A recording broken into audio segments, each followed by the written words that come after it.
Hi guys, it's Izzy and welcome back to another episode of Izzy's hair has got way too long. So, as usual, we're going to ignore it because there's too much of it. So we're just going to pretend it's not there.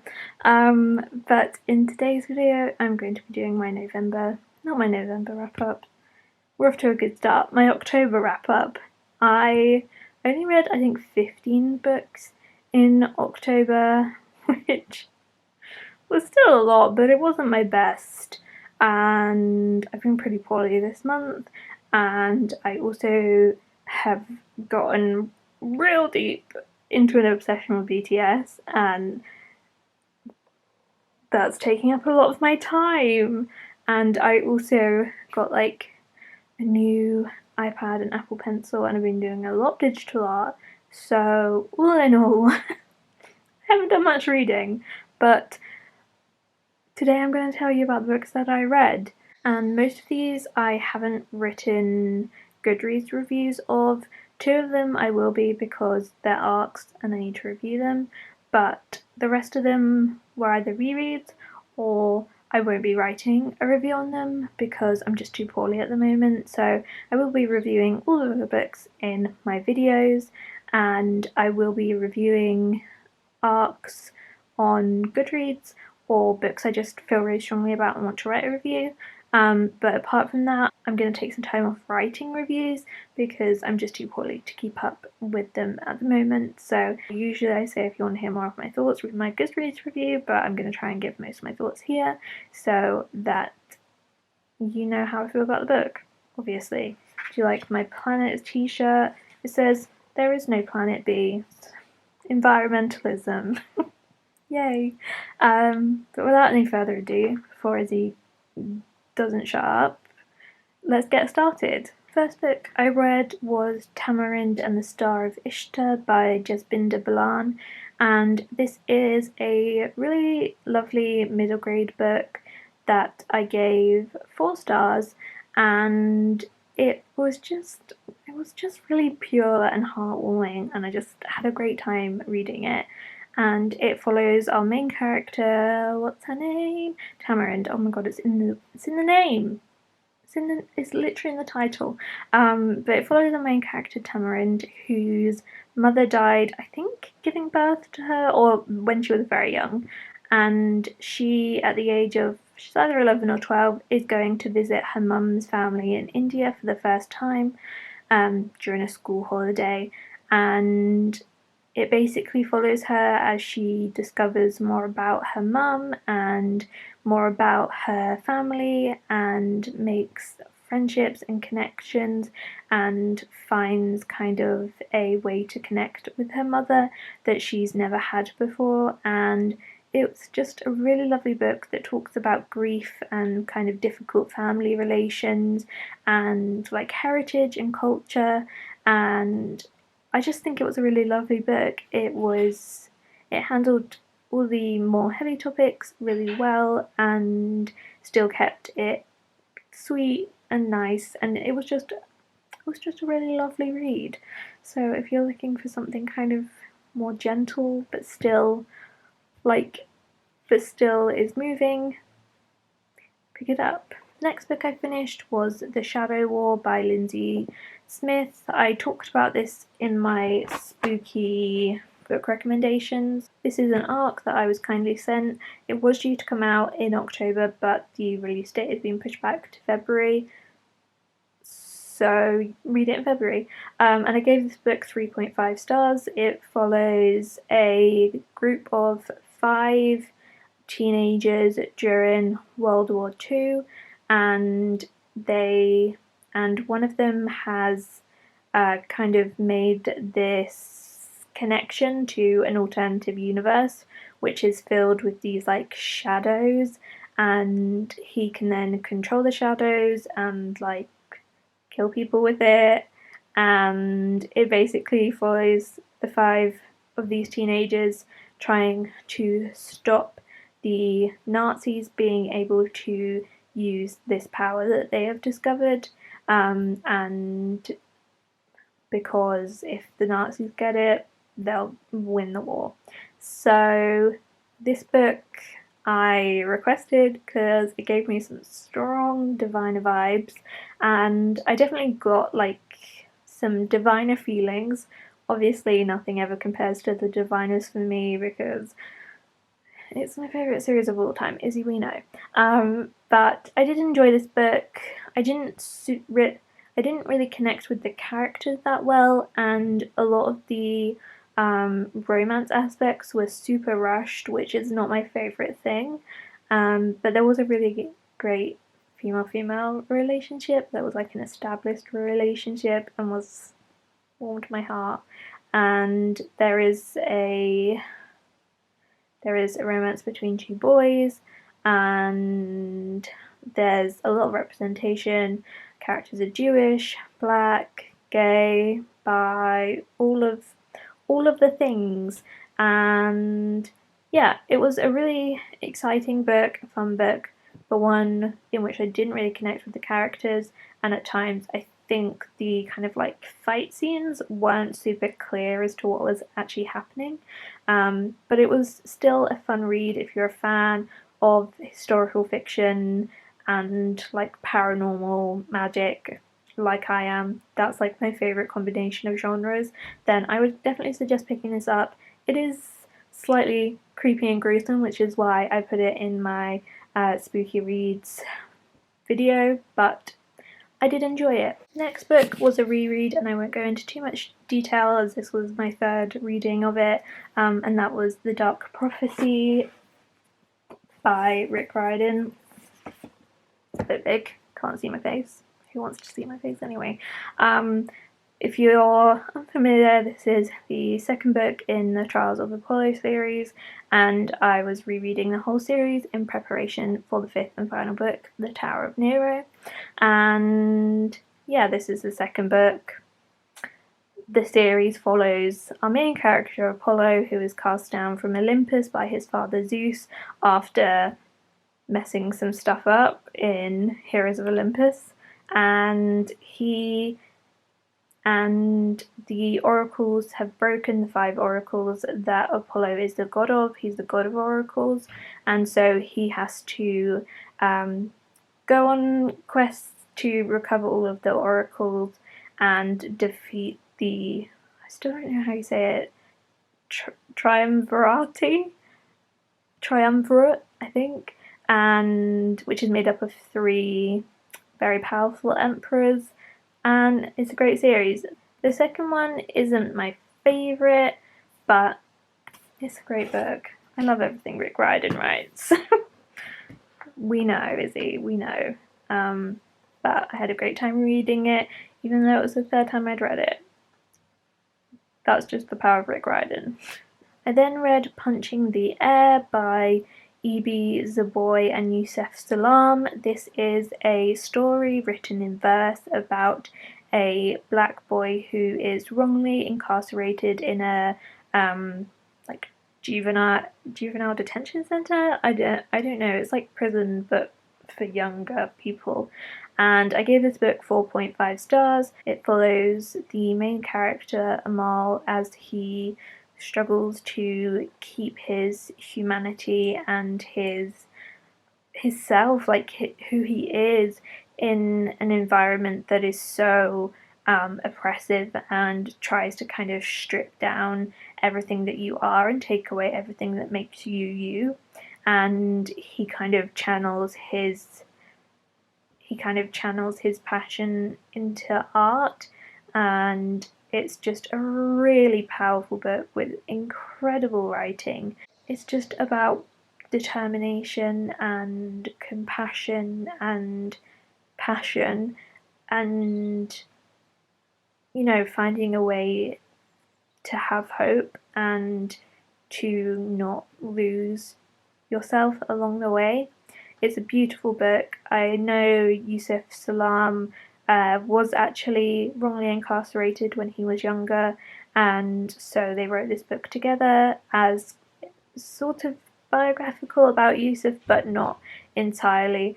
And I think they just did a brilliant job. It took me a while to get into, which is why it didn't get quite the 5 stars, but it was very surprising and such a powerful read, and I would say that everyone should read it. It was really, really powerful. I then read another book in verse, which is weird for me because I don't read a ton of books in verse, but I do really enjoy them when I read them. When I read them, I really liked The Black Flamingo when I read that earlier in the year, and I really enjoyed Punching the Air, and I really enjoyed The Poet X by Elizabeth Acevedo.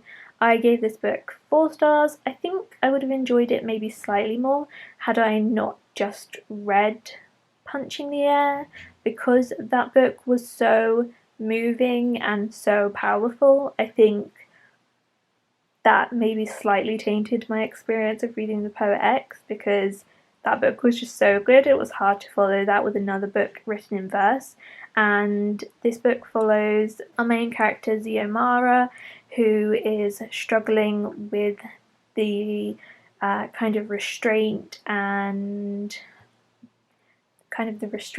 that she is under due to her parents, specifically her mother, being very conservative and very Catholic and religious, and she is also, a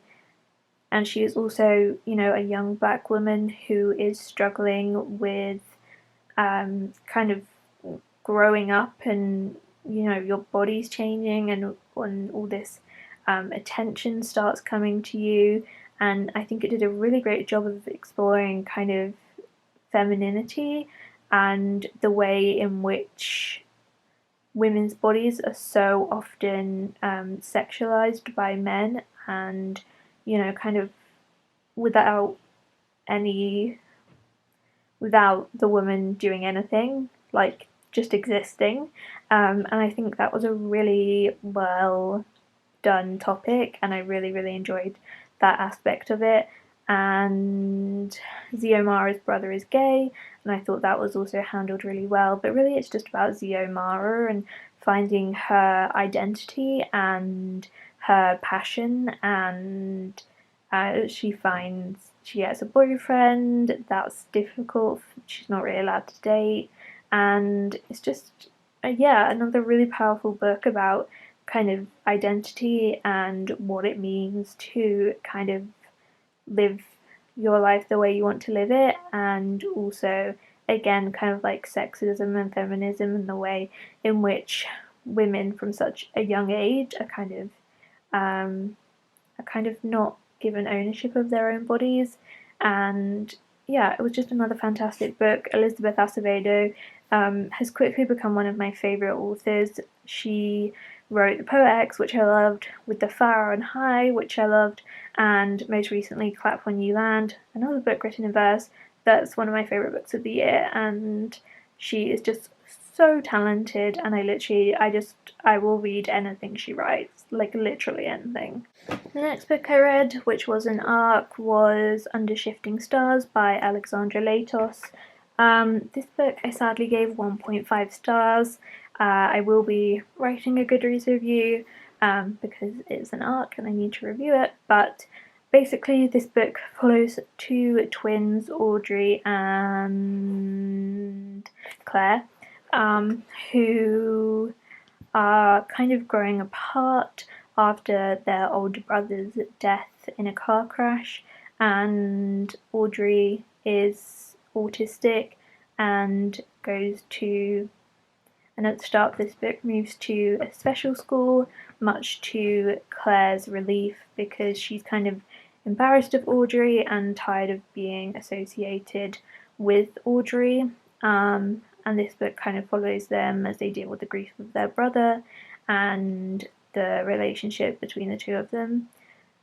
I really, really hated this book. This is not Own Voices in any aspect. Claire is going on a journey with her gender and her sexuality, and is kind of figuring out that she's like gender fluid, and she dates a non-binary classmate, and Claire and Audrey is going through kind of starting at a new school, and a school that has you know, a reputation for being a special school, which it is, and kind of finding her way, and she finds a boyfriend, and yeah, and then they struggle with the grief of losing her brother. But I just hated this book. It is not own voices in any part of the identity. It's not own voices for autism, for gender fluidity,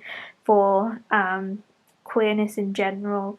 As far as I can tell, I found no information to say that it is own voices, and I just don't understand why this author thought it was a story they should tell. I think it was all handled really poorly.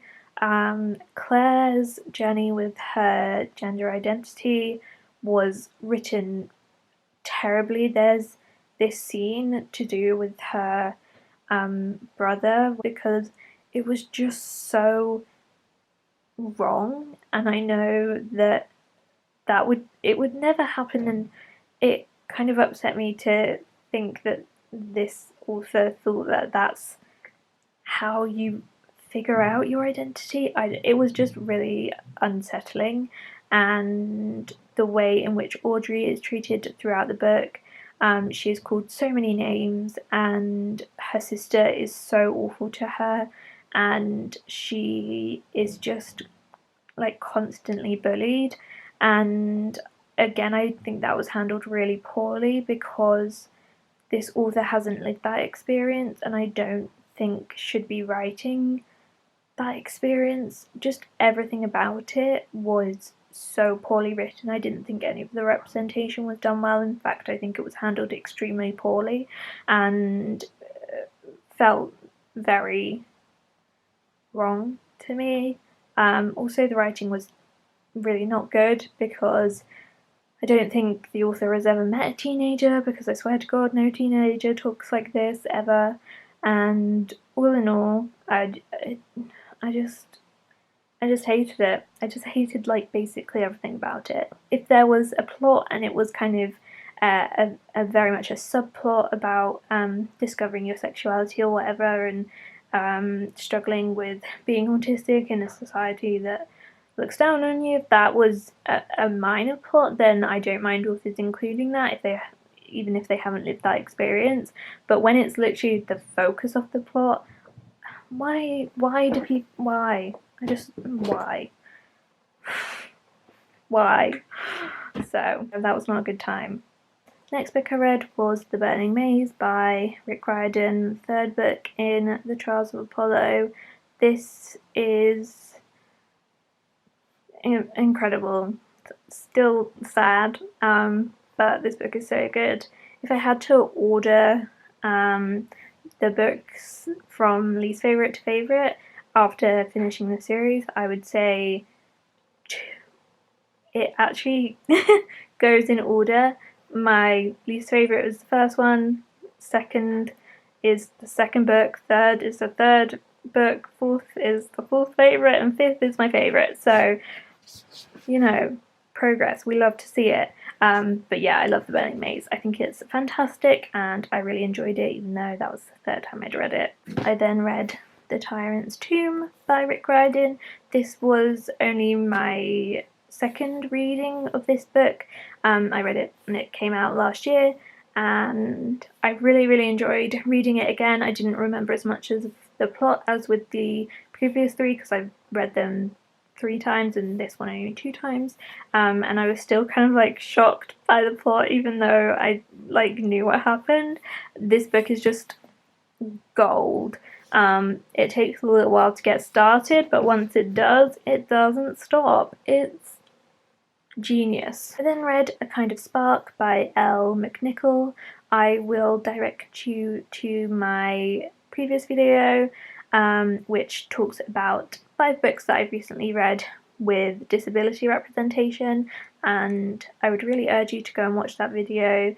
It's something that's really important to me and something that I want more people to engage with, and so I would really appreciate you checking out this video. But I did end up giving this book 5 stars. It is a middle grade novel that follows our main character Addie, who has autism. She's 11 years old and she is determined to get her small Scottish village to create a memorial to honour the witches that were wrongfully killed in the 1600s witch hunt.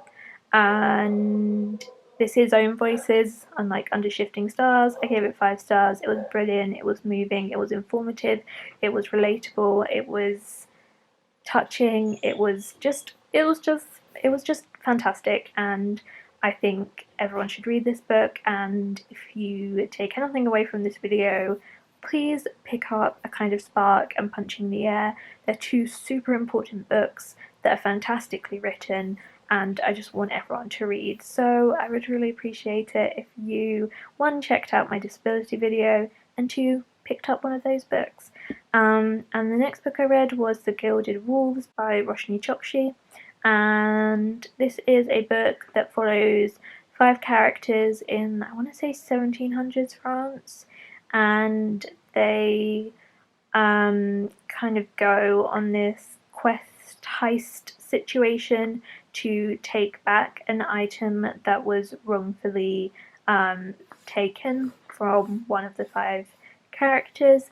And yeah, it's kind of a hard plot to explain because it does get a little bit complicated, but I gave this book 3.5 stars. I will say I think my mood at the time and the space I was in at the time may have affected my reading of it. I think if I'd read it at another time, it definitely would have been a 4 star, so I did really enjoy it. It was really exciting. I really liked all the characters, and there was a lot of good representation in there, and it kind of tackled the topics of racism and colonialism and cultural appropriation.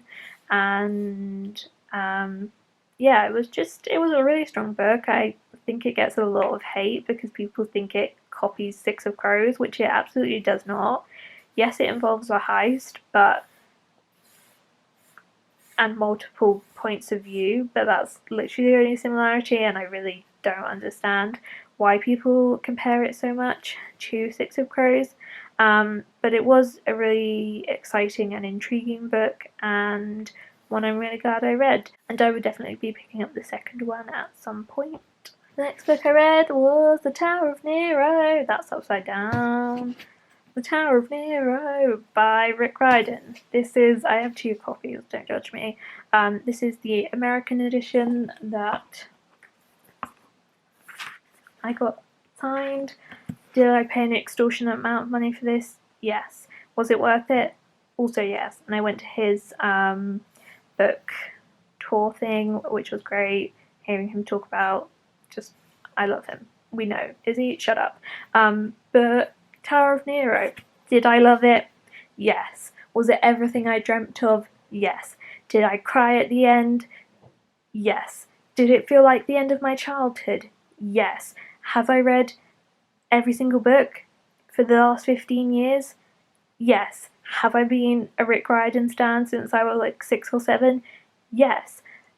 Am I having a midlife crisis at 21? Yes. But I love Tower of Nero.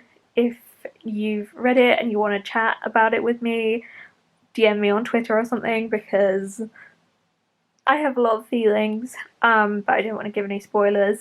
But I love this book. Apollo's journey was so great, and all the relationships he made along the way with his kids and with Meg and Nico and Will were in this book, and they were so great. And like everything was so good. Rachel came back and she was in it quite a lot, which I really liked because I love Rachel. And just the plot from like start to end was so high action. The kind of ending 200 pages was just non-stop action. I loved the kind of setting for where the big drama took place, and I just think as always Rick Riordan creates such incredible journeys for his characters, and this was just a perfect finish to a fantastic series. But am I going to have a breakdown about the fact he's never going to write another series that takes place at Camp Half-Blood and in the Greek gods world with Percy Jackson? Yes. He has said that he's not. He has said that he's open to writing a single novel in the world, but he won't be writing any more series. I'm keeping my fingers crossed for a Nico standalone. I'm just saying. Also, not a spoiler, tiny spoiler, but it's worth it. Piper McLean has a girlfriend. Did I cry at that? Yes. I love Piper. She has a girlfriend. Oh. Yes, I literally shrieked when I read that. It was genius. I then read The Invisible Life of Addie LaRue by V.E. Schwab. I do have a copy on the way from the Luma crate, but I literally got an email today to say it's been shipped, which is a month after its release, but luckily I had an e-arc of it, so we were good. This took me a long time to read. It is a very long book, and I was expecting something a bit different. I don't think I was entirely sure what I was expecting going in, but I ended up giving it 4 stars. If you don't know, which basically everyone does, it follows the main character, Addie LaRue, who in 1700s France makes a deal with the devil to sell her soul for immortality, but in making this deal, she kind of doesn't word it properly, as every wish kind of happens, and she is kind of cursed to be forgotten by everyone she meets. So as soon as they walk out of the room, they forget her. So she lives for 300 years with no one remembering her when she meets Henry in 2014 New York, and he remembers her. And it follows Addie throughout her 300 years of life and also the present day, trying to kind of figure out how Henry can remember her, and just, yeah, it's definitely a slow book that is more philosophical, maybe I would say, and definitely not a high action book, and I wasn't necessarily expecting action, but I think I was expecting a little bit more of a adventurous plot, maybe. But I did really enjoy it. The ending, the last chapter, I was shooketh. Literally, that last chapter, chef's kiss. So I really enjoyed it, but it was long and it was kind of hard to get through, but I did really enjoy the overall story and message. I then DNF'd Master of One by Jada Jones. I got an e-arc of this. Not even really sure what the plot is, but the writing was really confusing and I couldn't figure out what was actually going on. So I DNF'd it at 10%, I think, because I was just too tired to be dealing with a book that I couldn't. My brain capacity was at 0%. So I then read The Voting Booth by Brandy Colbert, and I gave this book 3 stars, and on Goodreads I said, if you liked The Sun Is Also a Star, I think you'll love this, and that's how I would sell it. If you enjoyed that book, I think you'll definitely enjoy this book. It follows 2 characters, Marva and Duke, who on election day, Marva is very passionate about getting people to vote, and Duke is having trouble being able to vote, and so they kind of go on this adventure, in this one-day adventure, to get Duke to vote. And it covers a wide variety of topics, but the main focus is the power of voting and kind of the voter suppression that goes on specifically in the Black community, and I really enjoyed it. I love politics, and I am just as passionate about voting as the character Martha is in this book. And so I really enjoyed seeing that kind of passion and interest, which I share so much. And I think it was a really good book. For me, a sort of one day book doesn't really work. I need to get to know the characters better, and a romance really doesn't work for me in that time frame, which is why I didn't particularly enjoy The Sun Is Also a Star. But I do think it was a good book. If you're looking for something for a contemporary that's a little more political, then I would suggest picking this up. It was pretty short, easy to read, and a good message.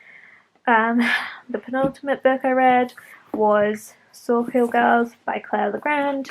Again, I talked about this in my spooky reads video, and I talk about this book all the time. It's one of my favourite books. It is a kind of magical realism horror mystery type situation that follows three girls, Marion, Zoe and Val, who live on this island called Sawkill Rock, and girls have been going missing for like hundreds of years, but more and more girls are going missing until it's like a girl is going missing every day and they are never found again. And Zoe's best friend is taken, as is Marion's sister. So the girls kind of somewhat come together to try and figure out what's going on and take down this paranormal type situation. It's really creepy, it's really entertaining. I love the characters. It's got a fantastic female-female relationship in it. I love it so much, and I love all the characters so much. Like, my poor girls need therapy, like, I swear to God, but I love them, and it's fantastic, and you should pick it up because it's about girls loving girls and saving the world, and that's what we like to see. And the last book I read was The Midnight Library by Matt Haig. This is a book that follows our main character, Nora, who commits suicide, and she sort of goes into this state between life and death, because she hasn't fully died. She's kind of unconscious in a coma thing, and she goes to the Midnight Library, and there she is able to live an infinite amount of lives, each one being different due to a mistake or a different decision or anything.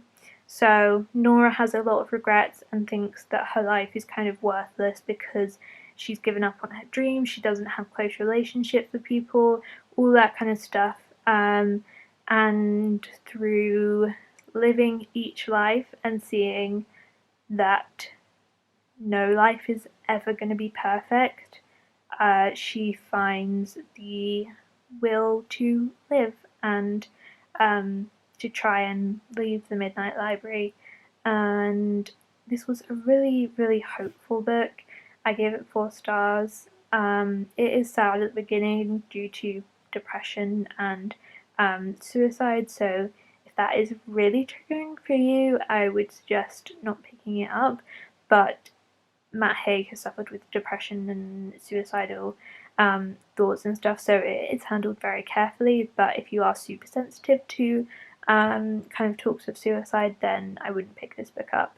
But I think it was a really hopeful book that gave me a lot of hope. My depression been not too hot recently, and it was a really kind of comforting book to me, that kind of just so aptly and so concisely made the point of every life is worth something, and no life would have ever turned out the way you think it would have, and you can live in regret and all these things you didn't do or did do that you are so angry with yourself at doing. They were never gonna make you fully happy, and being perfectly happy is an unrealistic goal, which is something I'm very passionate about. And through 10 years of therapy, I've learned that this idea of happiness, what is it? When have you reached happiness? Like, it's such a bizarre concept that is really just perpetrated to kind of make everyone in society feel bad that they're not happy all the time. And yeah, it was just a really, really poignant book, which I really needed, and it definitely gave me a kind of boost, and I would highly recommend picking it up. It was, again, a bit hard to get into for me, which is why it got 4 stars, but yeah, it was just so beautiful. And I think, um, Nora realizing that even the smallest things, like she gets her neighbor's drugs for him, and she gives one child a music lesson, those things matter and those things are important.